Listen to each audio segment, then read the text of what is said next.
We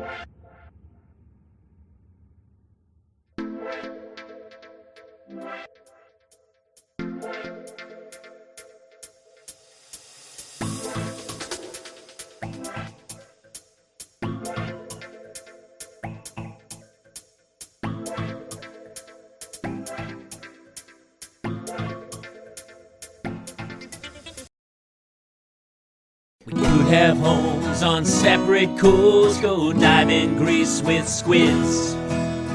Could have been so bleeping rich, but instead we had kids. They won't smile for a photo, they won't eat the food we choose. That's why we're heading to the Parents' Lounge to drown ourselves in booze.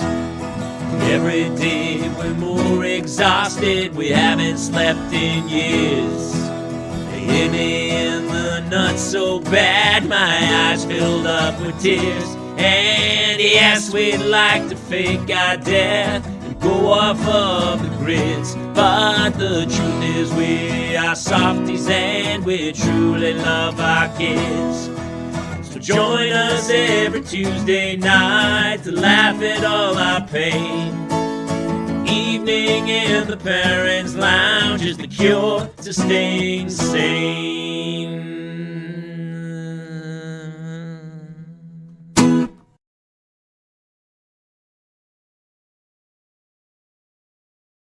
And there we go. Hello and welcome to another edition of the Parents' Lounge. I'm your host, Jason Gowan, and with me, as always, is the lovely and delightful Jamie. Kate Mulligan. Oh, you got me. I missed you. I missed you because I saw you for like 4 days straight in real life, and then you went radio silent. I know. We got home. We went camping this past weekend, and by Why? camping, I mean we went and stayed in. I gotta tell you, I love a cabin. I love the wilderness. I don't love no cell service. Makes me nervous. Narcolepsy. Which is weird because you do not answer your phone ever anyway. Here's the irony of it all. You're absolutely right. I love no cell service and that no one can get in touch with me, but I do not like James had croup like the night we got there, and I was like, if he stops breathing, who do we call? Because we can't call. So we have to get into the car, drive down the mountain until we got to service. At that point, I don't know. Somebody who goes camping, explain to me. Somebody who goes camping with kids, explain to me how you do it if you go to a place where there's no service. I don't. Well, first of all, my children won't. If we get them out into the wilderness, they will go completely feral, and we'll never get them. I know. Back. Honestly, that might be the way to go. Just return them to their ancestors. Don't you think? Well, I think Child Protective Services would have something to say about it. Well, they need to prove it. They need to prove that you had children. As a parent, it can't be nerve-wracking. Okay, yeah. It's funny. I won't go somewhere without service. Okay, so Narcolepsy 27, I guess I'm not alone. I won't go somewhere without air conditioning.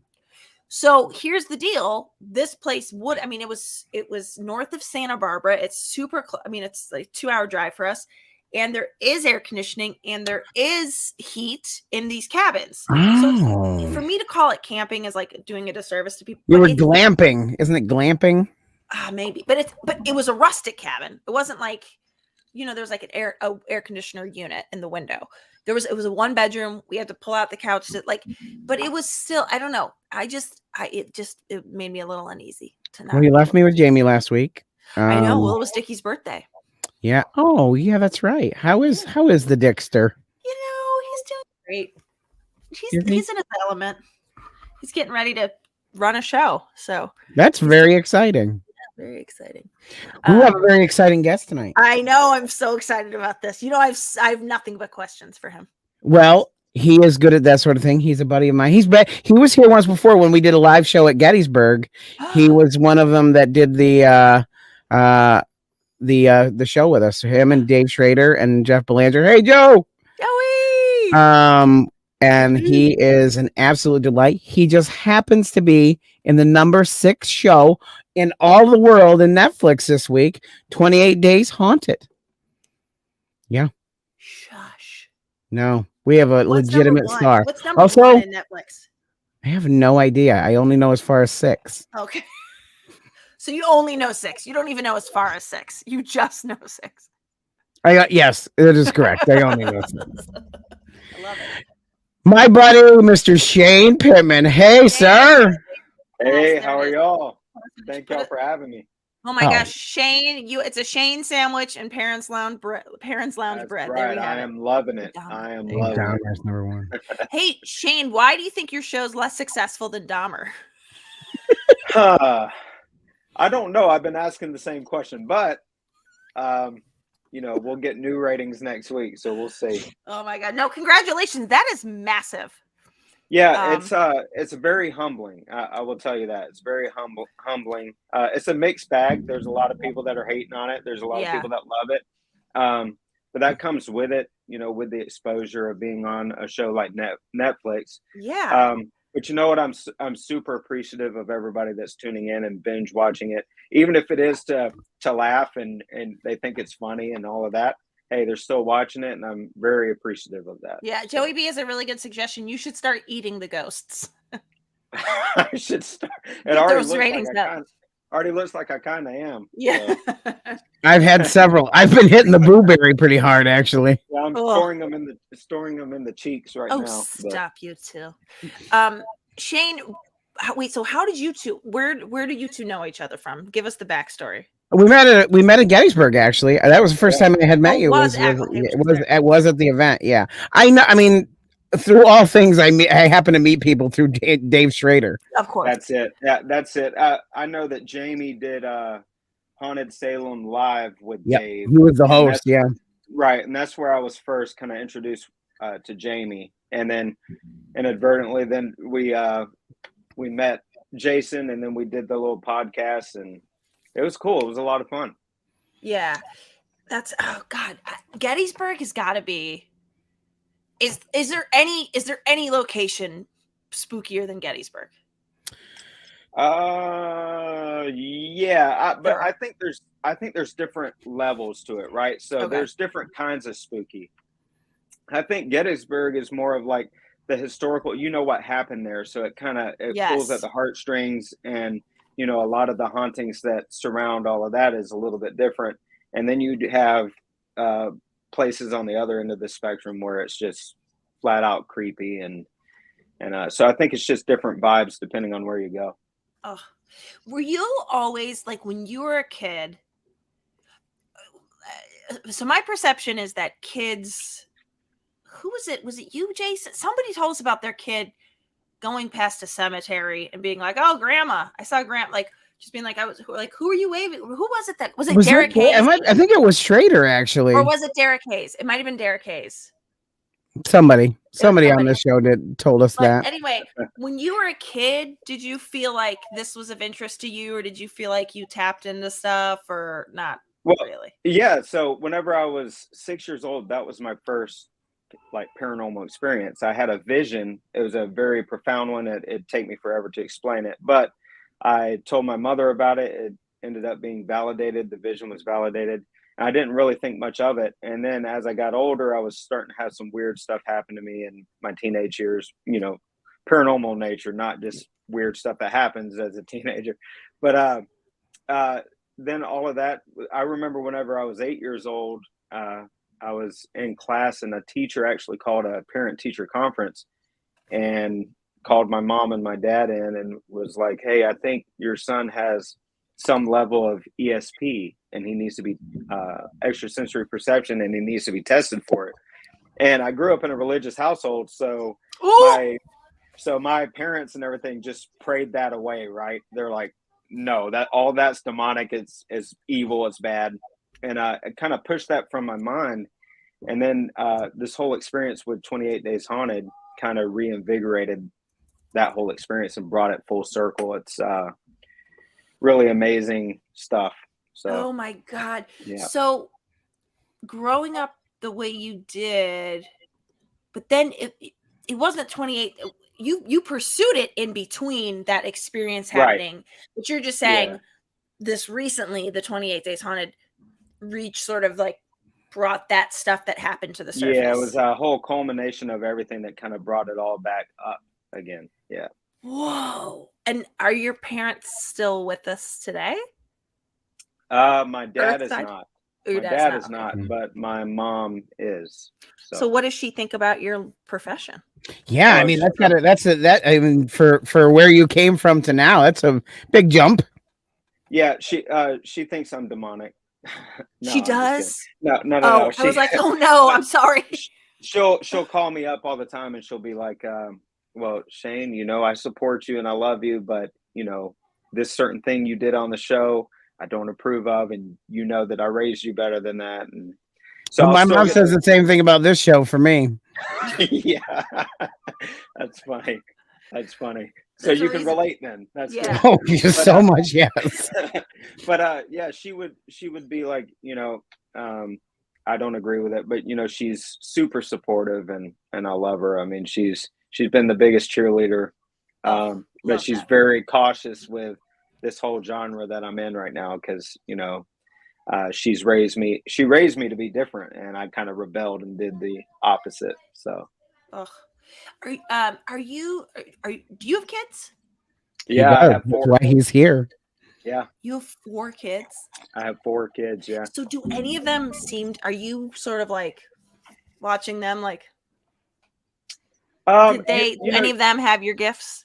well, you kind of have like when they were younger, they did, which is really super weird because thinking back on it now compared to what happened to me recently, well, you know, a year ago, again, it comes back full circle. But I remember my daughter had an experience where she saw a woman in a red dress at the foot of her bed and was telling her to shush, like shushing her. And she was terrified. I believe she was like 8 or 9 years old when that happened, maybe younger than that. And so, yeah, they had similar experiences, but I kind of just shrugged it off as a, well, you know, I hunt ghosts for a living. So it's probably just some residual stuff that's happening that she's just dealing with. And there's no, when your daughter's like, there's a woman in a red dress shushing me, standing at the end of my bed. You're just like, oh, sorry, work came home with me. Like, what are you doing? No.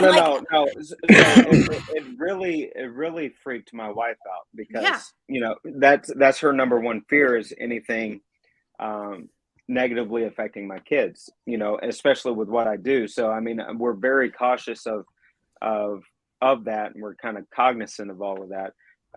But it really, really terrified my wife because she's like, you know, I don't want this stuff dealing with my kids.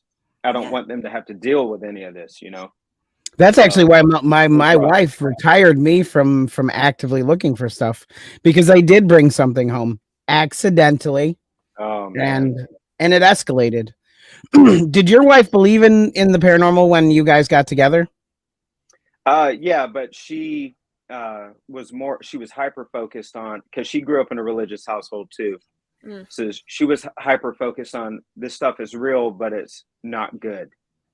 There's nothing good about it. It's bad, and you need to stay away from it.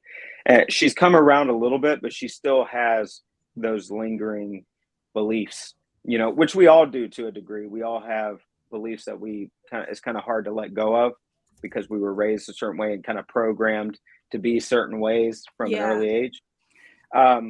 So yeah, I mean, she's come around a little bit. She'll go to some of the events that I go to, and she'll be supportive in that aspect, but she's still very cautious, which I completely understand because of our kids, you know. How old are your kids now? I have a 19-year-old, an 18-year-old, a 15-year-old, and a 9-year-old. Oh man, Yeah. either the 19-year-old or the 18-year-old was an oops. Yeah, started young and ended young. That's all I'm saying. Yeah.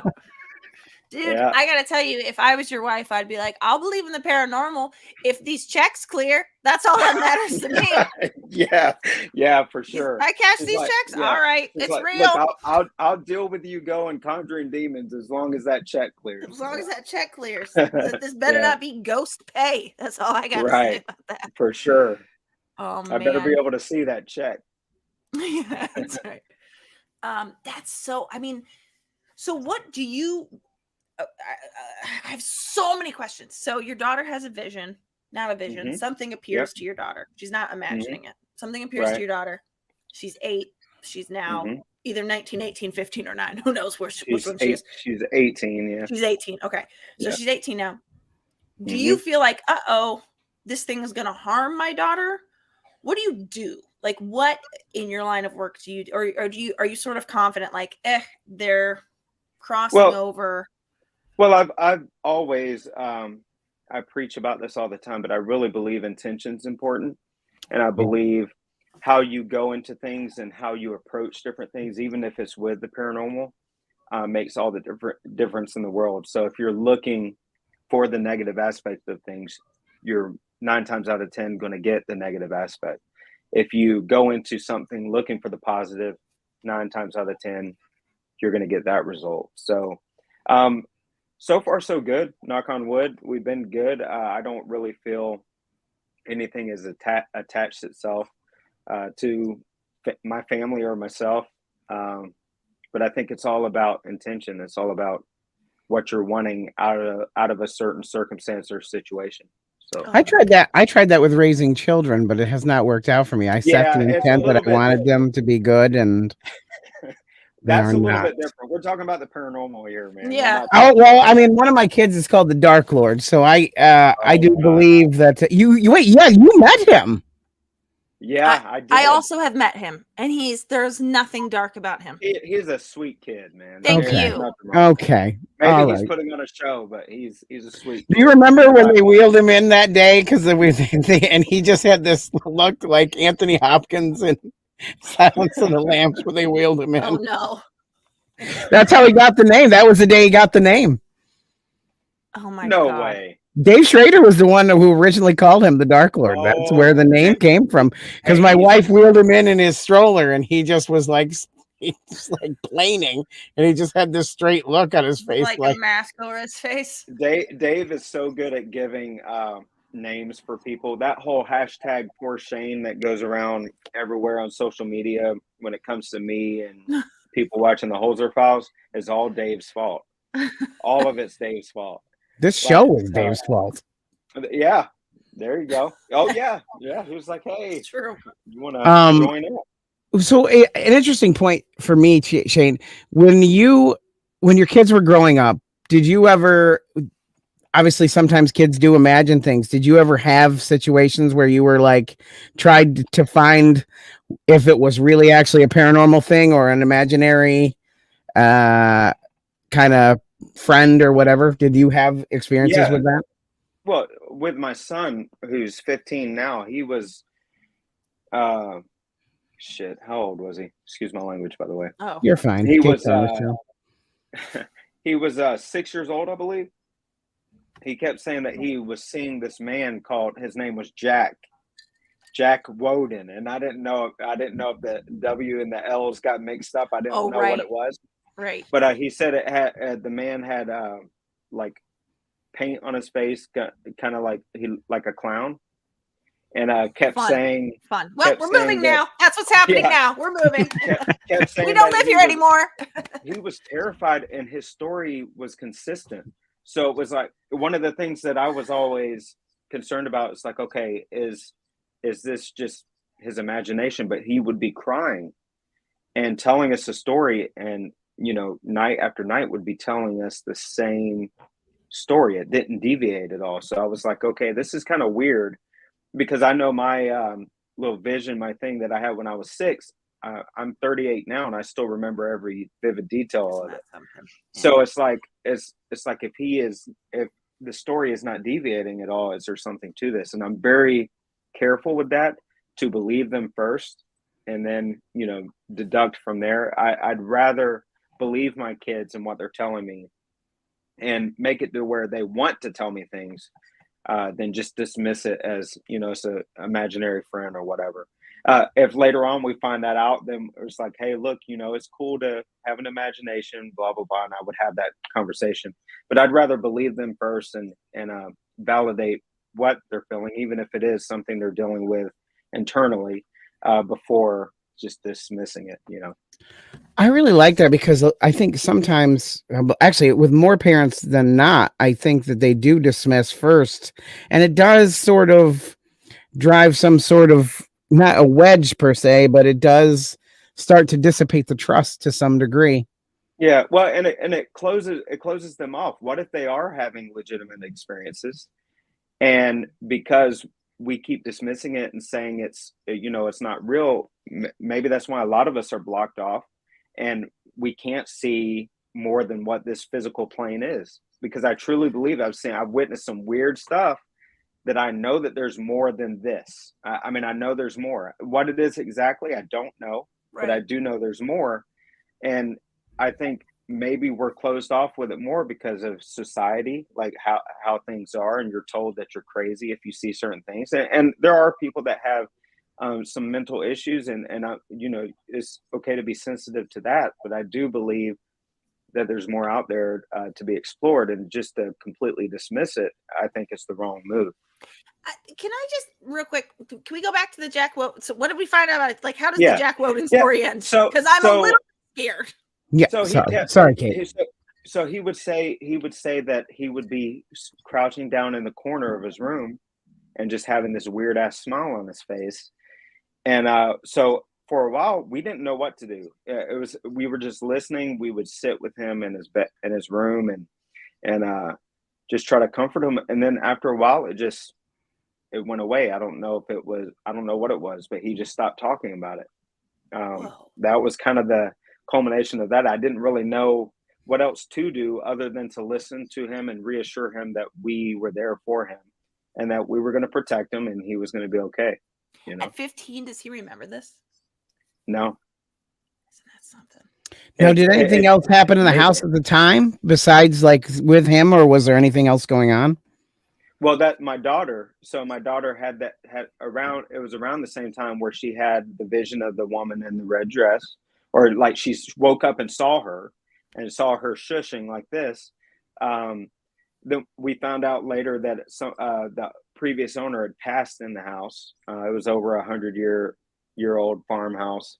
There was a cemetery behind it. You guys so are it could have been asking anything. for every time you move into a 100-year-old farmhouse, you are begging for it. This is how every horror story starts. Listen, you're right, but listen. We are from the deep South, okay? So there's a lot of old houses like that. Yeah. And it's just one of those things where it was a beautiful house. We loved it, and we moved in. But I'm sure it was, but it was filled with spirits. Yeah, I know. Wish we would have known that beforehand, but have you looked up to the 1,000 questions, but first is, do you ever bring any of your, did you bring any of your equipment? Like, I don't know, any of the equipment that you use on the shows, like, do you bring any of that into the house? Yeah, I did. So I'd always wonder if that had something to do with it, because again, like I said, intention, whenever you're using this equipment in other places, your whole intent is to communicate with the other side, right? Right. So if you're bringing it into the house, are you bringing other stuff in there, or are you bringing, is it those things kind of like beacons, like, oh, that's used, okay, I can communicate this way, or I can try to do that, I don't know. Sounds crazy when you talk about it, but yeah, I mean, it very well could have been something. I know that I had, I don't like to investigate in my own house or like do anything like that, because I do believe that you can open things up, and to where something or someone may want to speak. And I don't think, if you have kids, if you're not wanting that interaction and that communication, you need to just leave it, go do it somewhere else. Don't do it in the house, And then how do you, what's the research process? So my meaning, he says Jack Woden, how do you find out if there was, you just Google your address? Or the reason I ask this is because my parents had their best friends for a while. So right out of high school, a bunch of them all started having kids together, right? Because it was the 60s, whatever. Yeah. My parents, or 70s, it was the early 70s. And my parents just were a little bit late to that. For whatever reason, they didn't have their first child until 79. But so their friends had all these kids, and they were sort of they're like, wow, kids are freaky, because their son, one of their best friend's son, was telling them, could not read yet, but told them about how a mission he flew in a war, and he was like, he described something in such crazy detail, and they got him checked out by a psychiatrist. But then they looked up the story, and it was not something that a 6-year-old would have read or seen on TV. It was a very specific person, and it ended up being like World War II. So like the timeline would have checked out. Anyway, but like now it's like, yo, I'll just Google it. But like, that's wild. You know what's crazy about what you're talking about too is there's thousands of documented cases of young children that have had experiences like that. Past lives, is what they like to call it, and where they would explain in vivid detail things that were validated later that the kids would have no exposure to. That's mind blowing. Just think about that. It's mind, like even the like deja vu. Like we said, we have deja vu all the time. Mm-hmm. It's like I feel like I've been here, but I know I haven't. Well, have you? I mean, could it have been past life thing that's just kind of being brought to the surface? I mean, is it the weed? Really amazing. I don't. Who's to say? Who's to say? Most likely the weed, but still, it's something to think about. Like thousands of documented cases. It's just wild to me. So wild. Yeah. God, that's yeah. It's so when your son says, "Yeah," are you like, what, is there like a site you go to? Like, yeah. Well, so. Luckily, I knew of all this stuff because of investigating before, but there's sites like deadinhouse.com that you can go to, and you can find out if people have died in your location. Like if I gotta go there right now, Shane Pittman. Deadinhouse.com. There's also newspapers.com where you can pull up old articles and stuff. So we would try to research a little bit, and find out, but nothing ever came up with that. But of course we try to look it up and see if there's any validity, but again, there was nothing of substance. But like anybody who wants to know if you're having some weird stuff happening in your house, you feel like somebody had died there, go to deadinhouse.com and you could type in your location and see if somebody actually died in that house. So sweet dreams, everybody. Yeah. Look at Shane bringing all the joy and rainbows to the show tonight. We have had some questions. We had somebody ask, has a ghost ever possessed you? No. Now I will tell you. So when I was filming Holzer Files, season 1, I went to this place called the Howard Dickinson House in Henderson, Texas. And of course, they put me in the creepy ass basement, thanks to Dave. Dave loves to do that. Yeah. But he sent me to the basement, and I was there. And after a while, I started getting like a splitting headache, and started having some emotions that were not my own. Like I was wanting to hit Dave, which now I know, that could be a that's a form of possession. Yeah. No, I have also succumbed to that spirit. Yeah. But also, by the way, that was actually your own feeling. I can confirm. You're right. Yeah. Right. Probably now it was probably mine. It was probably like I was foreseeing what he would do to me later on, and it was just one of those things. But I just. I was wanting to hurt. I knew it wasn't my feelings, is what I'm getting at. So, no, I don't think I was possessed, but I do remember that experience as being something I will never want to experience again. How long were you in the space? Like, how long were you there before you started to feel that way? Shit, probably 5 hours, maybe. Because of course we're sitting in there, and then at one point, like they said, I was walking around the house, and they said I stood in the doorway, and I saw it on the show. Y'all got to go check it out on Holzer Files if you haven't seen it. It's on the first season, Howard Dickinson House. But they say I see myself appear in the doorway, and like Dave is there sitting there, and I'm just staring at him. And he didn't even know that I was staring at him, but I don't remember any of that. Like that whole moment in time, I have no recollection of it all.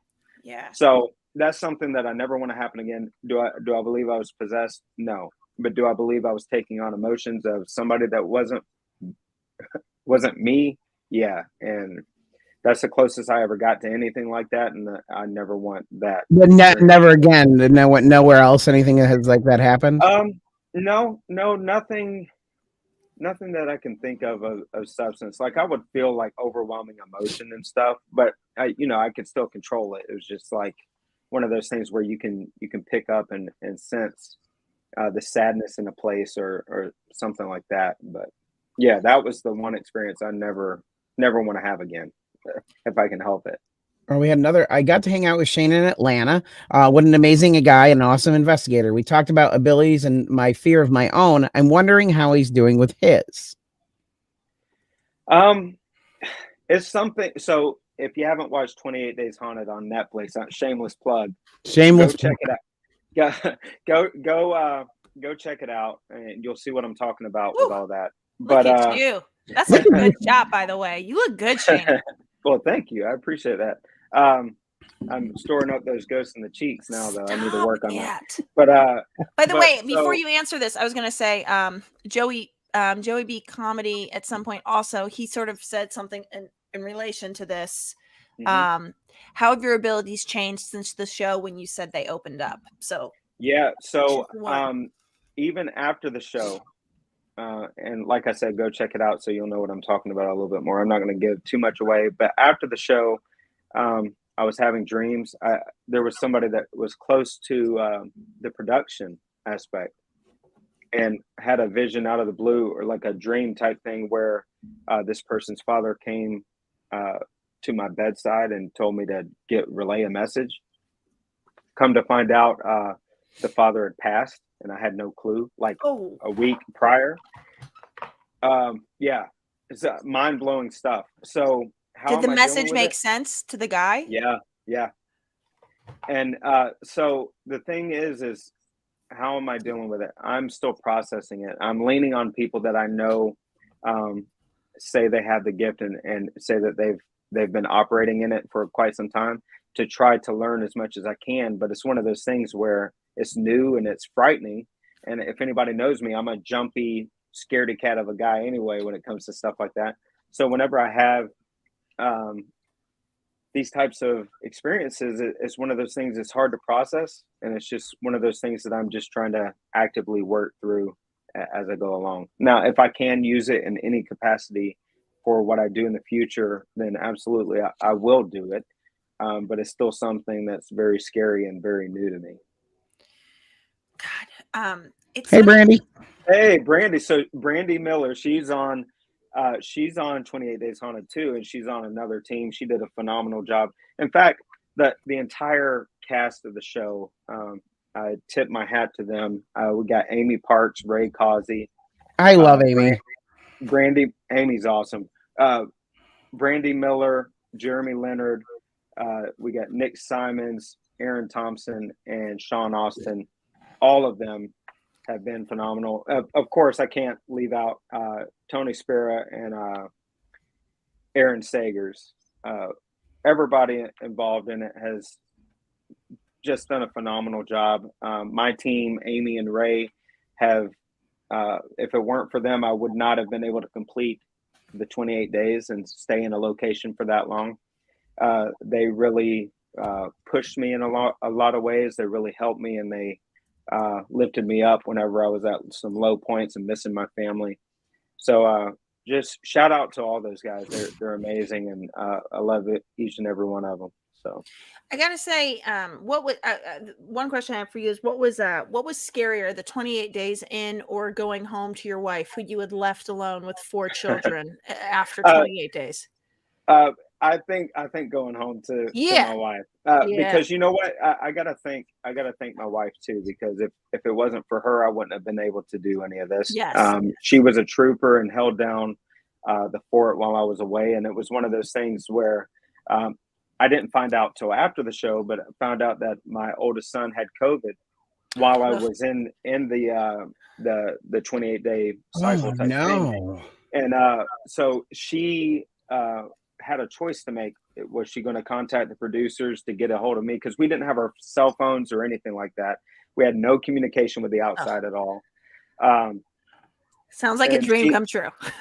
yeah. Well, for the Except for- social media aspect, because whenever you don't have social media, that is so freeing because oh my gosh, it could be a handful. But she, my wife was, she made a decision not to contact me, because she knew that if she contacted me, I would have quit and I would have come home. I know, but what would you have done anyway? I mean, what would you? Well, it was the point of, like, as a father, I want to fix things and I want to be there to help. So it's one of those things. I say we give their turn. Hey, that's right. Yeah, it is their turn. Narcolepsy. That's how you end up being haunted. That's a dangerous thing to say with Shane Pittman. He was joking. He was joking. He was joking. Right. But it's one of those things where she made a decision. She knew how I would have reacted, and she sacrificed a lot just to make it to where I would be able to continue and do what I love to do. So I love her for that, and she was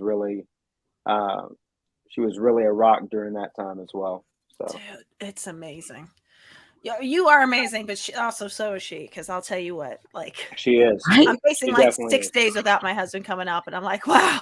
I mean, a couple of days away from the kids would be great, but I start missing them right away. Oh my God, Jason missed his wife. I'm just gonna kick her out. I'm not listening to it. I know what she's gonna do, and I'm not dealing with it today. I know she's gonna talk about Disney World or Disneyland. Kate, if you can behave, you can go. I wasn't gonna talk about Disneyland and how you cried about your wife. Okay, and now she's back. No, I'm not gonna do this. I'm not doing it.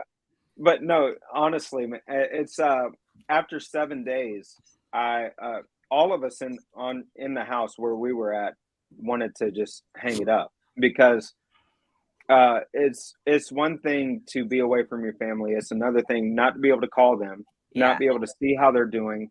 You don't know if they're okay or not. You give them an emergency contact number to contact the producers and everything. But again, you don't know if something will happen to where they're unable to do that. Yeah. So you're constantly just thinking of the worst case scenario. So that's what a lot of people don't know about the show too, is like people see the drama and the tension of the show, but they don't know what we were all internally dealing with. We were hitting brick walls all the time. We're just like emotionally, physically, and spiritually just drained. So people judge based off of little snippets that they see on the show, but it was one of those things where it was something all of us went through. It was one of these things where we were really agitated at times and just kind of missing our family and just wanting to go home. And so it was a lot of that we had to internalize. So he wrote, how does it work for you, Shane? Can you communicate with societies, or is it more visions? Well, how it's been for me right now is it's been visions, like, or dreams. Like I will have it, and then because I know even on the show, and again you can watch it later, so you'll know what I'm talking about. But I had some visions and some dreams that ended up being validated. Stuff that happened in the house that, again, with this show, we had no prior knowledge of where we were going. We knew the city and the state, but we didn't know the location. And people said, well, these places are well known and y'all are paranormal investigators for years. Why didn't you know the location? Well, we don't know every single haunted location throughout the world. So like, it was new to me. I had no clue about the Lumber Baron Inn, which is where we stayed, and it was in Denver. I had no clue of that place until I was there. Until afterwards, I didn't even know the full extent of the history or the story. So that was amazing, having visions like that, having dreams like that were validated, and they were to a T validated, not just like some snippets of stuff. I'm talking about in extreme detail.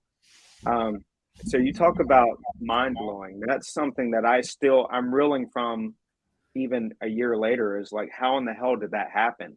Like, how does this happen? And so whenever people ask me, does the 28-day cycle that Ed and Lorraine theorized about, is it legitimate? I believe it is, because there's no way otherwise that I would have had information like that, or my team would have gotten the information that we gotten, you know. And I mean, something to play off of what you said earlier, you were talking about how no social media. Do you think there's also, we, myself included, like sort of fill our brains and our time with this doom scrolling, you know, and like we're missing, not only are we missing what's like, we're missing what's actually happening around us, but we're also maybe missing, I don't know, like there's a part of me that thinks like if you had social media during those 28 days, it might not have been as powerful of an experience, because part of what opens you up to stuff is, I think, deprivation, maybe. I can see that. Yeah. You know, you bring up an excellent point. I really feel like being cut off from all of that is important. If you think about it, and if you look on your phone, even just your screen time, and you don't realize that you're on it as much as you actually are, how much time could that have been used doing something else that maybe could have been more beneficial? Or how much during that time did we miss out on, like you're talking about, Kate, with what's going on around us? Maybe we're so desensitized to maybe our true potential or our true gifts that we have, because we're all being bogged down with all of this stuff to distract us. I mean, it's a very good point. And I think that has a lot to do with the 28-day cycle and what that's all about too. So, yeah. And obviously, and when Ed and Lorraine theorized on this, they weren't like, their part of their plan wasn't like get rid of social media, because it wasn't a thing. I mean, no, it wasn't a thing. It wasn't a thing then. But I don't know. You know, they were onto something, and they truly believed that it took an extensive amount of time in order to get results and kind of pierce the veil to the other side. And they were absolutely right. I mean, it kind of changes the whole scope of like paranormal investigating now. That's why it's so cool that I'm able to be a part of a show like this, 28 Days Haunted, is now we kind of changed up the whole paranormal investigating thing. Now we kind of turned it on its head, because now we're showing, okay, you need more than just a couple of days to really get the answers of what's going on in the location. And you don't even have to have all of the research material, but you do have to have time. You have to have time to immerse yourself in the location, in the experience, to get a true grip on what's going on there, you know. Now, how long were you at for an average amount of time? How long were you at a place when you did like the Holzer Files? So we would be at locations about 5 days, 5 or 6 days. But then again, we would go, like, we would have breaks, so we would investigate the places, but we wouldn't normally stay in those locations, except for Queen Mary. We were there. We stayed overnight at Queen Mary. Yeah. But typically we would do our investigating, our interviews and all of that, and then we would go to our hotels, and then we'd pick back up the next day. So it was a completely different investigative style that we did. So the 28 days thing is completely new. Like we didn't even get to go to a restaurant down the street. We had our grocery, like they had a walkie-talkie that we would say what we needed, and it would be dropped at the front door. We would have no contact. Like Survivor. Yeah, we would have no contact with the PAs, nobody, so we couldn't even ask them, hey, what's going on in the world? Is there anything new in the news? Like the whole Gabby Petito thing, all that stuff went down while we were in the location. We had no clue what had happened with the poor Gabby and all of the stuff that happened there. Had no clue until after we had left the location and we found out all this stuff that was going on in the world. So, yeah. What was that like coming back out to? Because like you missed a month of the world. Well, for a little bit. It's in the pandemic. It's strange to talk about, because people say, well, 28 days is not that long. But whenever you're walking back out into the real world, per se, like you feel like an alien. Like you're like, okay, number one, I haven't been communicating with anybody except for the people in this house. So how do I communicate? How do I get on social media and do stuff again? Like it was like you had to relearn how to do stuff, because it was just so weird. Because here's how our day was, right? We would wake up and they taught us how to mic ourselves. So we would have to, there were cameras everywhere, bedroom, everywhere. I mean, like there's probably some behind the scenes footage that nobody wants to see. Like, yeah. So like, just like, you're in your own room and you're just like free, and like, it's just weird. It's crazy. Yeah. But anyway, so you would get up, you would mic yourself, and you would go, and I would go and eat some breakfast in the kitchen, whatever, and go sit out on a swing, which was in the backyard. Thank God we had some sort of a backyard. So me and Ray would sit out on a swing and just talk and BS for a little while. Then we'd go eat lunch. Then we'd investigate for, God knows how long.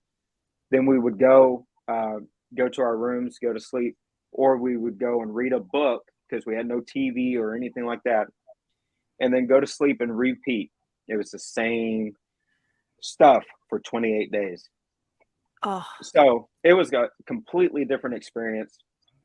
It's something I would do again, but it was the most difficult thing I believe I've ever done. But it was one of the most rewarding things I've done too. So Now, did you ever meet Lorraine or Ed while they were alive? No, I didn't. I wish I did. I know that whenever I was growing up and I was having things happening, it was before internet was kind of a big deal. It was with dial-up, and you heard that annoying ass sound. I would go to the library and try to get books, and there would be books from the Holzers and from Hans Holzer, from the Warrens, and I would try to soak up information about what was going on in my own life. But as far as meeting them personally, I was unfortunately not able to do so. It's funny. So I'm sort of the I'm not going to say I'm a skeptic, but I sort of believe what's been in my own life. This is what I will say. At some point, before there was a microscope, we didn't know there were atoms. We didn't know there was bacteria. So just because I cannot see a thing does not mean it is not there. And like, Right. I'm a big believer of that. I have personally not had experiences that I would describe as paranormal. And that is possibly because I am somewhat closed off, I guess, or, but I very much believe, like, when I see, I very much believe that people I don't know, that that you do paranormal experience, and that you have, and I don't know. So when you do come across a skeptic, or when you do, and first of all, who cares, right? Who cares what other people think? Because you know what's true to you.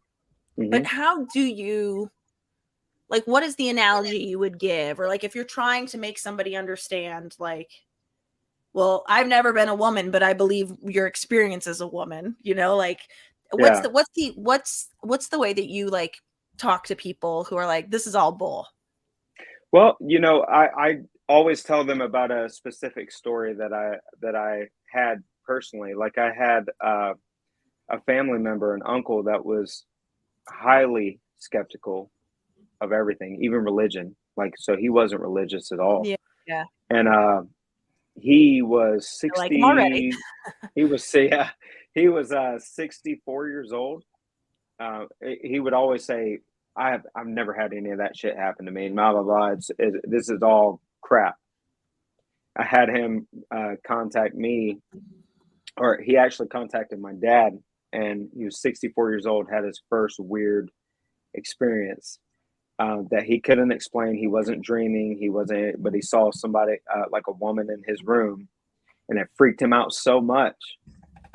So whenever I talk to other people, it's like, I think that there are just moments in time where things align, and like, it could be because I think time on the other side is a completely different thing than how we experience. It's man-made, to us, right? So we kind of make it based off of our experiences in science and what science tells us and how the stars align and all this stuff, is we kind of make time up that way. But I believe that whenever things kind of align, experiences could happen or it could never happen. I think the atmosphere has to be right in a person's life, and Yeah. there may be some that don't experience it. And then again, like we were talking about before, with how we're desensitized and we're always hyper focused on other things, or we're devoting our attention elsewhere. And it goes full circle again to what I say about intention. Well, if you're intending on never seeing anything because you think it's a bunch of crap, Yeah. 9 times out of 10, you may be closed off to the point to where it's one of those things you won't have that experience because, you're either not ready for it or you don't want it. And Right. I think the universe, it's woo woo, but the universe will give you what your intention is kind of focused on. It does seem to So me too, like the word gift is pretty apt here. Like there are some people that can learn multiple languages. That ain't me. right, Like there's just like, that ain't me either. yeah, I just feel like, and so there is just maybe people that are more in tuned with that. Like not, because I'm sure you could also believe and like want something to happen and something may not happen just because you're That's not, true too. like you're Well, not, yeah, yeah, you're it's right. not your I gift. get it. I get exactly what you're saying. But I think we all have that sense. Like we all have, I guess, the sixth sense or whatever you want to call it. Yeah. I think we do have that. I think that some of us have built it up and built that muscle up more than other people have, and, Right. some people have not even truly discovered it in their own lives at all. So, and that could be what's playing a part in all of it. And again, like I said, that the conditions in the atmosphere just may not be right. It could be one of those things where it's the right place, right time scenarios, and some people will experience and some people won't. It's funny. I think about I think a lot of times, like as somebody who's tried her hand at comedy, I feel like the worst thing I could hear anybody say to me is, "Oh, you're a comedian? Tell me a joke." It's the worst thing that, and like I should Yeah. not, that should not be something that, but it's just like and so I feel like a lot of times what happens with people that investigate paranormal activities is people are like, "Oh, you're psychic? Okay, what I have for dinner then?" Like, and it's like it becomes like, "Okay, show pony, do your trick." Yeah. That does happen a lot. Yeah, and I Yeah. feel like that is tough because even LeBron James misses a shot, right? Like even like there's nobody that can always do their thing at anyone's beck and call. So Yeah, I feel like, yeah, and you got to be sensitive to all of this too, because there's a lot of people that say that they are psychic mediums, or they're sensitives, or they're mediums in any capacity. And there's a lot of people that say it, and there's a lot of people that do not have the gift. They Yeah. say it. It's a lot of lip service, but it's not yeah, truth. So I believe what happens is you get a lot of those, and people having experiences with those people, that it kind of skews the realness of the situation of what's going on. It skews the real gifts that people are having that could help that person. And they're skewed by it because they've dealt with so much of the stuff that wasn't absolutely, necessarily real. yeah, And that goes with anything. Like you have people that are legitimate in what they do in different professions. You have people that call themselves comics that are not comics, and like they feel like they are. No, that's no, not, Jason, no. But you know what I mean. You have people that say that they are some a things, thing, yeah, and they truly believe it, but it doesn't mean that they are, and it doesn't right, mean that they're good at it too. So I think when people, it's same with the paranormal genre, right? There's a lot of people that call themselves investigators that they're more thrill seekers. They want, they just want the thrill and the adrenaline rush, and they don't have the research aspect down. They're not looking at it as something that they want to do long term. They just look at the can I get an adrenaline rush out of an experience? Can I get scared at this place? You know? Yeah. You're like, check out a Six Flags. Yeah, for real. That's one of those things. It's just, I think that people get skewed by a lot of the faults that sometimes it's hard to take a hold of the real that's going on. So I think the other thing that sort of can make people skeptical is like that, unlike the show, I think the reason why this show that you're right now is so successful is because it is 28 full days, and so you don't have to fabricate anything. Nothing is like, right. it just seems like you've given enough time to breathe. So then I feel like what happens though, like on a Ghost Hunters episode, when I'm like in a hotel, I'm like, oh, Ghost Hunters is on. And I'm like, they're going to this place for one day and 7 things happen. What are the odds? It just seems to me like, I'm like, well, this feels disingenuous, because like Right. what I would love to see is like them being like, found nothing. Well, Like, and you know, to give them credit, they have done that. Okay. Ghost Hunters has done that. Ghost Hunters has done that in the beginning. When they were just starting out, they would have cases where they're like, well, we were here and nothing happened. So yeah, it has happened, but I get what you're saying with all that. And again, like a lot of people really love the 28 Days Haunted, the whole show and the concept, but there's a lot of people that say, oh, this is crap. This is all of this, which, to be honest with you, I really respect them too, because, you know, I even myself, I don't want to take anything for face value. So when people are coming at us with a skeptical mindset and they're thinking, well, how could this be? I do want them to question, and I really appreciate even the ones that are really skeptical of watching the show. I really appreciate them even taking the time to watch the episodes, for one, because that takes a lot, especially when you're not really believing in something. Yes. But you're still taking the time to say, you know what, I'm going to give this a shot anyway. And so for all of those people that are not believers and they're watching 28 Days Haunted, thank you. If you're listening to this right now, thank you so much. Your viewpoint matters just as much as anybody else, and we really appreciate every single person that watches. I mean, it's because of every single person that is watching. It's because of them that we're successful. It's because of them that we're able to continue doing what we love. So even if you're a skeptic and you don't believe any of this stuff, thank you for, taking time out of your schedules to even give us a shot. I appreciate that.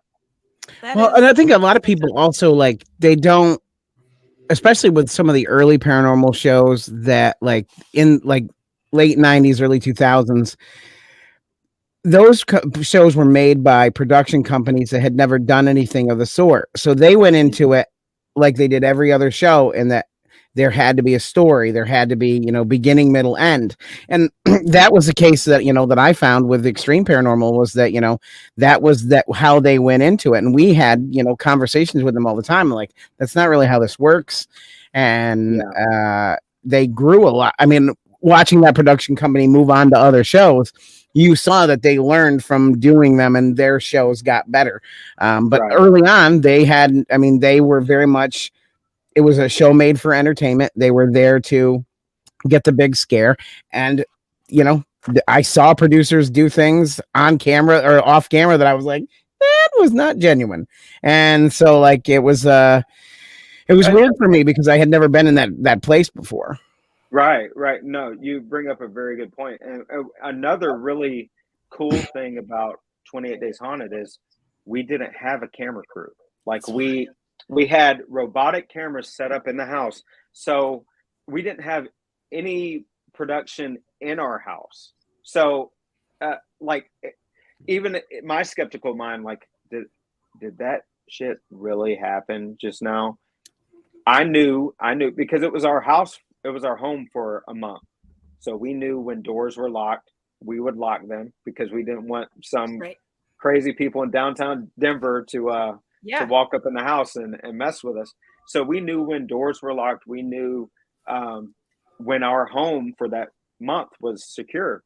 and to have that stuff happen, that I think that's a difference with our show. Is like we didn't have camera crew, we didn't have producers in that house, and so I mean, did you hear from them at all? Like, or did they just totally let you guys? There'd be a walkie-talkie, I guess a long-range walkie-talkie. We'd hear a chirp on a walkie-talkie. They'd be like, "Is there anybody there to pick up?" And of course, they're monitoring us from control room, so they see us walking to the. And sometimes they would talk through the walkie, say, "Hey guys, y'all need anything?" And since we were mic'd up, we mic'd ourselves, so we'd be like, "Yeah, we need. I need some more deodorant, or I need this, or whatever." We'd be like, "Okay, we'll send somebody in the morning before y'all wake up to put it at the front door. Y'all be looking for it." Man, so you like literally were living the Truman Show for a little while there. It was absolutely surreal. It was one of those things that once in a lifetime experience. It's never been done before on the scale. And Netflix is the first paranormal reality TV show ever that they've done. So they're branching out and doing something. Right. And that's another thing where I'm so thankful that people are watching. And the number 6 show in the world on Netflix is huge. Like I never in a million years would have thought that we, like, to date, I think, and this is before the new numbers, over 13 million hours watched. Our whole series is only a little over 3 hours. That's crazy. Oh God, these comments you're throwing up. Yeah, I know they're really. It's hard to. So here's the somebody had said here, TI 425 had said to you, because of the news clipping you found in the basement, do you know if there has been any interest in revisiting the murder investigations? And I think Joey B had also wanted to know that. So I hope they release some behind the scenes stuff, because we filmed in our location alone over 670 something hours, right?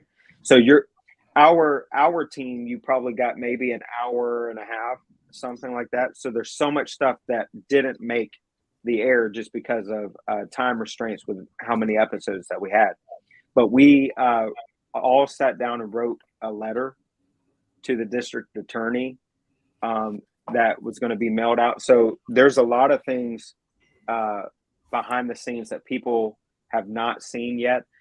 So I do hope that some things are revisited. I just can't say too much because I don't know what Netflix. Yeah, of course, yeah. I don't know what Netflix may have planned for in the future.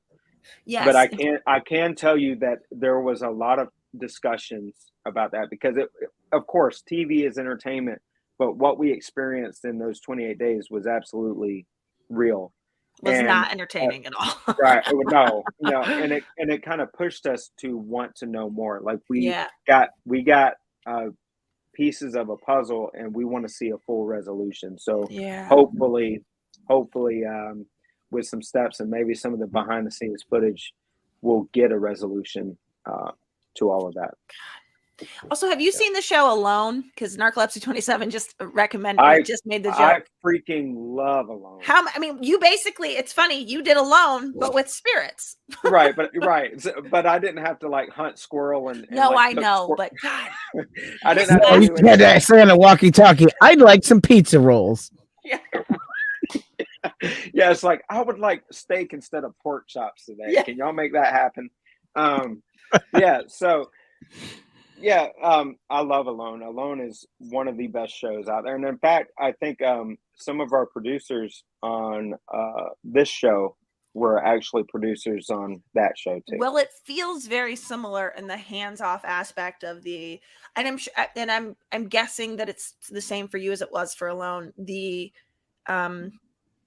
The amount of hours that you needed to be recording yourself, like it was like a. Oh, so we, a lot of people, they're like, okay, well, we saw 3.5 hours of a season. No, we filmed 24/7, 7 days a week. We investigated every single day. We did not have an off day. Yep. So unfortunately, like, again, due to time restraints, you don't get to see the full picture of all of the experiments and all of the. And why didn't you get to see all that? A lot of the experiments we did were not fruitful. See, So this is what I you love. I love that. it was not fruitful. It didn't yield any results. So why would they put it in the show? They're Right. only going to show you things that we got validation on, things that were popping off and that were entertaining and that were relevant to the story, and to the case and to the location. So there were hours and hours of footage. I know Ray Causey, he was on my team. He did countless experiments. I mean, pushing himself to the limit. There was a tunnel at our location. I remember him doing this experiment called the Gonsfeld experiment, where it's basically a sensory deprivation. He was in that tunnel for hours by himself, trying to get communication with whatever we were trying to communicate with there. And that gets cut because we were there. He got the same information that we were getting. So they cut that footage because, it was pretty much the same info. So there's a lot of stuff that people were not able to see. And hopefully, like I said, there's the footage is still out there. Hopefully we can get some behind the scenes stuff, to where people can check that out and see the full scope of some of the stuff we experienced. Would you do it again? Absolutely. Don't say it. Don't say it. What? If you know What? something, don't say it. I don't want Netflix to get mad at you. I'm not. I would absolutely do it again. Like I said, it was super difficult. But the rewards that I got out of it, as far as just even the dreams itself, like even if it was just the dreams alone that I experienced, to where it was real things that happened in the location that I had no prior knowledge of. If that can happen to me again in any aspect, that is validating for me, because sometimes you second guess yourself, like, okay, I've been doing this for years. I know that I've seen strange stuff, but is it what I think it is? Is it me communicating with something on the other side, or is it something altogether different? Am I crazy? But whenever you're getting vivid details of a story that you never have even heard of before, that is validated by the historian later on that it actually did happen in the house, that's something that validation goes above and beyond, and it makes everything that I do, like, even apart from the TV side, it makes it all worth it. This is wild that Narcolepsy 27 just said this. I literally had this dream 2 nights ago. I always dream about abandoned amusement parks. I've been on at least 300 variations of the log ride. I was on a log ride the other night. And Narcolepsy 27, tell me if this doesn't happen for you. On the log ride, the tracks don't connect. So you go down and then you go up and you have hope to land on the next track. But I fell off the last time. Narcolepsy, just me. Wow. That sounds horrible. It's always Kate. scary. That sounds like a nightmare. Yeah, it was. We had somebody ask if will there be a book in your future? That's a very good question. I've been entertaining it right now. Like, this, I don't know. I can't say for sure, but the stuff that I experienced in the house, it's absolutely possible that I will do it. Narcolepsy and I go to the same place. We both go to the Upside Down in our dreams because he said yes, all caps. That's crazy. And Joey wants to know. He wants to know about the deprivation chamber, yeah, man. So everybody got to see my chipmunk cheeks in action on that scene. But I will tell you. So, me being in that tank, it looks kind of wonky. You're just seeing the infrared, but during that whole experiment where I'm in this deprivation tank and I'm starting to, like, see things, see these visions, I was seeing tons of women and like young girls and stuff that had been killed, that had been, and they were all dispersed, like, in different locations, and I had an overwhelming sense they were not found, that they were still missing. And again, what the show doesn't show is later on at the end, there's validation of that there was a string of murders of young girls around the area. A lot of them are still missing persons. I had no freaking clue at the time. That's what I'm saying. Like, would I do it again? Hell yeah, I would. Just because that is such a validating thing for me. You know, I couldn't just make that up. That was one of the things where it's just, it happened. It was real. It was raw. So yeah, Listen, that whole if sensory you're deprivation thing was crazy. if your wife can have 4 children, because listen, childbirth is hard, but it ends up being validating. So you round the corner and you do it again. And then you forget until you're in labor how bad it is. And then you're Yeah, like, I'll never do this again. And then you get a right, little distance from it. So all I'm saying is if she can have 4 kids, you can definitely do this again. right, right. Yeah, because she's a trooper. If she can do that, I can definitely go do this I again. mean, You're right. you're borderline developing X-Men level powers here, Shane. I'm excited where this goes. And it sounds, dude, it sounds ridiculous when even when you're saying it like that. Like I mean, really, for me, that seems ridiculous. This is where I live. all I know is it's scary, dude. I mean, there's no other way to describe it other than it's scary, because then you're wondering, how is this information happening? Like, is it just like our other senses that we're just picking up of things that have happened, and we're just getting that download of information from somewhere? It may not be a spirit or anybody telling you anything. It could just be a download of information that you're picking up from somewhere. It's scary because there's a lot of unknowns to it, and you don't really know what you're dealing with. You're just learning as you go, and that's the hardest part. I think just the unknown in general can be really scary. And yeah, so it's something weird that I'm dealing with. Hopefully it'll be all right. I hope. Narcolepsy says this, while I'm a skeptic, I have sometimes wondered if certain locations where bad things happen so intensely almost leave a scar of negative energy that remains rather than a spirit. Just my honest opinion, I think. Yeah. Right. And that's a very good theory. And that's where the what we call residual hauntings come in, where it's kind of like just like even if you put your hand on a window and you take your hand away and that the fingerprints are all still there, the mark of that action, all of that is still there. The remnants of that is. So it's the same with, if something really traumatic happens or something high intensity happens, it could absolutely leave some sort of energetic, because energy can't be created or destroyed. It just transfers, right? Right. So right. So it could be, and that is science. Yeah, it's science. So it could be the energy just transferred there, and it has nowhere else to go. It's just there, and people pick up on it. So yeah, that's absolutely a good point. So let me ask you then, with sort of going with that theory, current things that have been horrible, like, so I guess like the stuff that you're sort of uncovering in 28 Days Haunted, how long ago had those events taken place? From what we gathered, it was in the 1970s. Okay.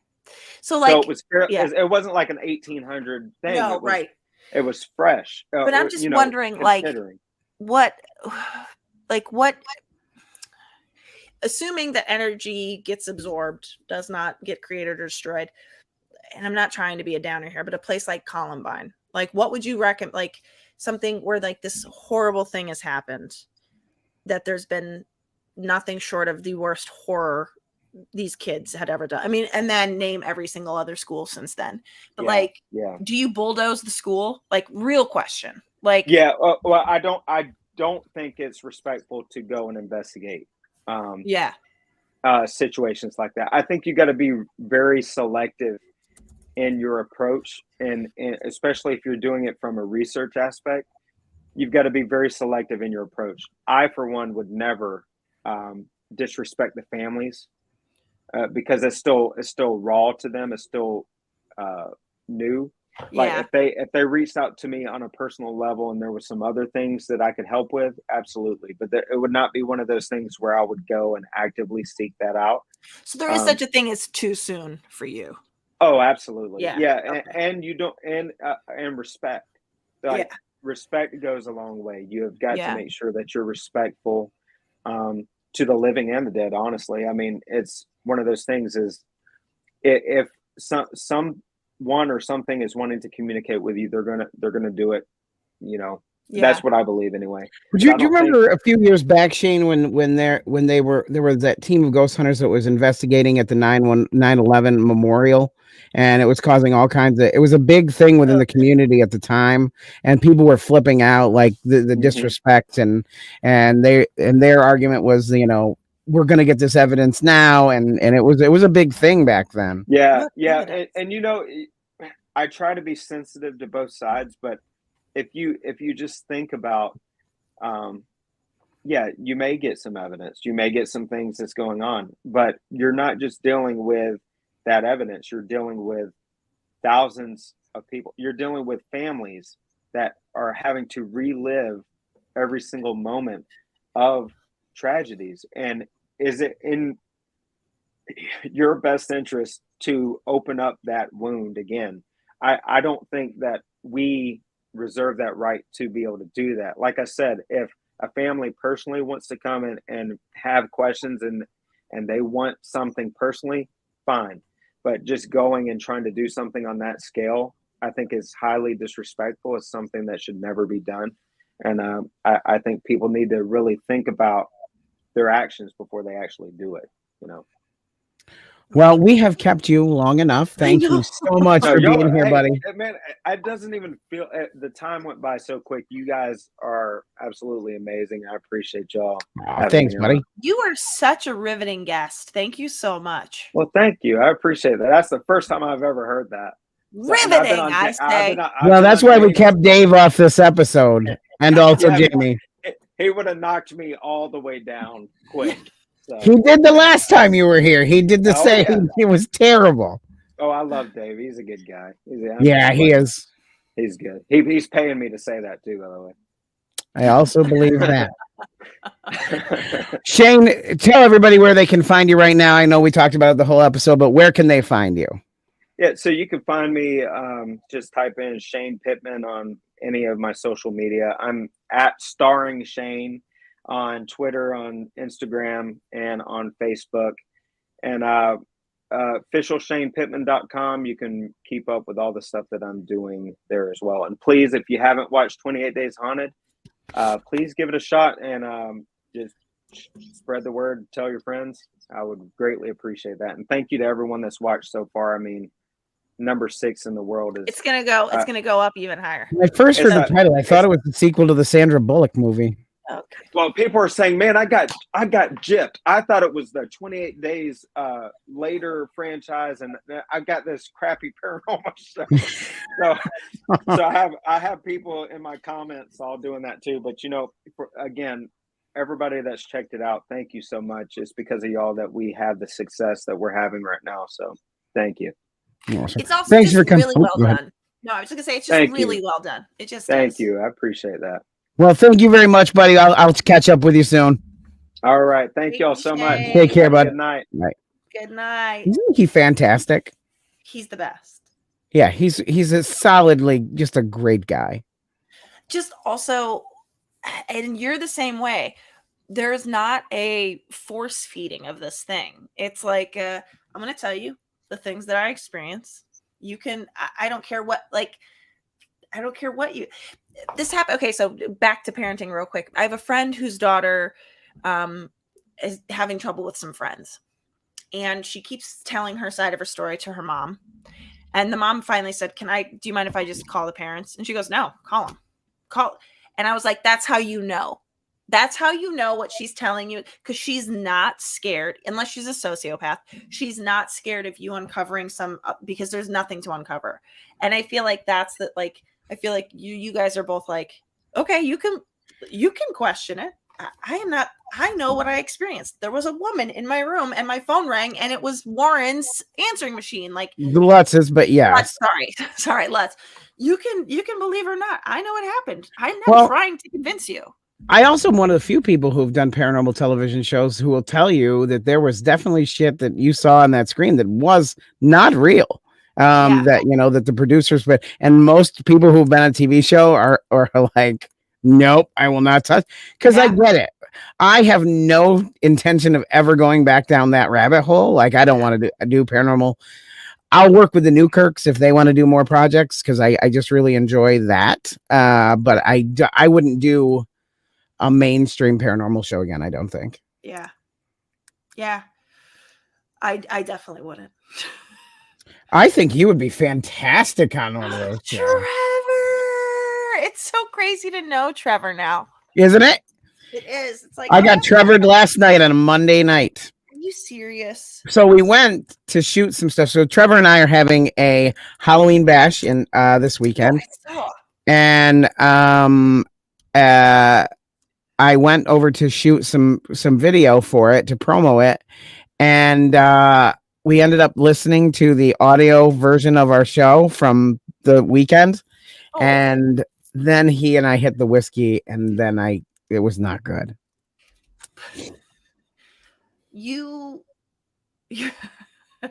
I love you, Trevor. You listened to the audio version of the show. How did that go? How was that? It's so funny, dude. You are a bullet train. That's not good. You do not miss a beat. I have very seldom seen people run at Kaler's level, and you do, without question. Well, thank you. He's getting old. That's why I can do it. I've only known him as old, so I don't know what he used to be like. So we are back Thursday night. Are you joining us for our special? No, I don't know about it. No, I don't think I literally sent out the information about this. Where? Greg and Dana Newkirk are going to be joining us Thursday night live. We are going to be talking about their Museum of the Occult and Paranormal.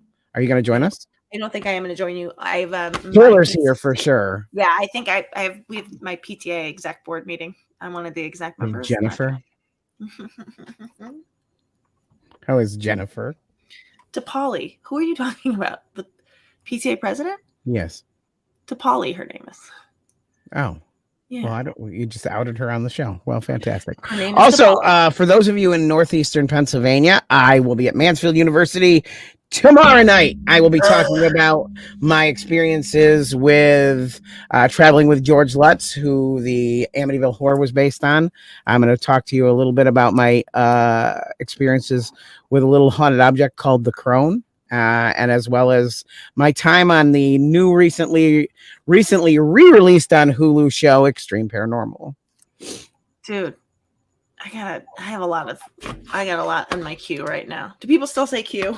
No, I guess not. No, remember that? I do. Yes. I just kept getting discs of The Office sent back to my house. Yeah. By the way, it's so funny. We were going through the Lego catalog.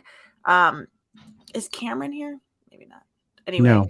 I was gonna say because the Lego, Lego just know every toy company knows when to send those catalogs. Right, they're just starting to come. So the Christmas Lego catalog came, and there's an Office set now, and the Office set has a part of it is Kevin spilling the chili, and that happened to be an episode that Dickie's buddy wrote, and I was like, well, that's how you know you've made it.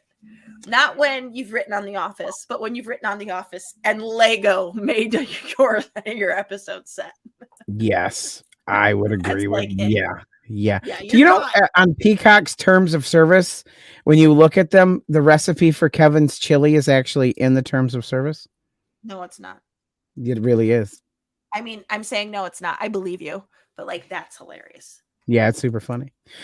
Well, if for some reason you get a chance Thursday to sneak away and pop in for a little bit, by all means, join us. Greg and Dana will be here at our normal time of 10 Eastern, 7 Pacific. Do you have anything else you want to say, Mrs. Mulligan? No, thank you so much, Ms. Yeah, Mulligan. Mrs. is my mom. I'm a Ms. You're Ms. I'm Ms. Just because I didn't take Dickie's last name. It took me a really long time to figure that out, by the way. Oh, it's hilarious. People are always like, if people know me first, they'll be like, oh, Neil Mulligan. I'm like, my grandfather, Neil Mulligan? Oh, no, Neil Murphy. Got it. No, I was going to say thank you so much to everybody that came out. I wasn't here last week because it was Dickie's birthday. So it was the recap show after our live show. But thank you to everyone who trekked out. to Sayre, Pennsylvania. Stephanie Hansen, her girlfriend Sarah. Oh my gosh, Jody yeah. was there.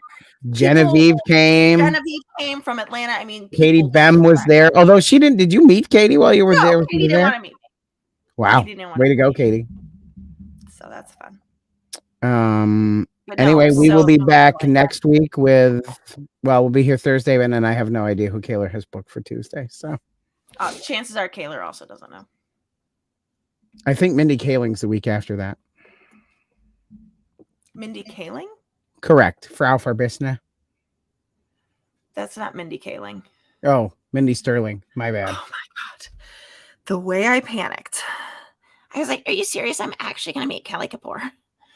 Oh my God. Oh, well, you need Katie's now backtracking. Oh, you need another beverage. Okay. That's fair. Yeah. And if you were getting troubled, we all get it. We get it. Anyway, that's it for this week. We will see you next time on the Parents Lounge. Good night, everybody.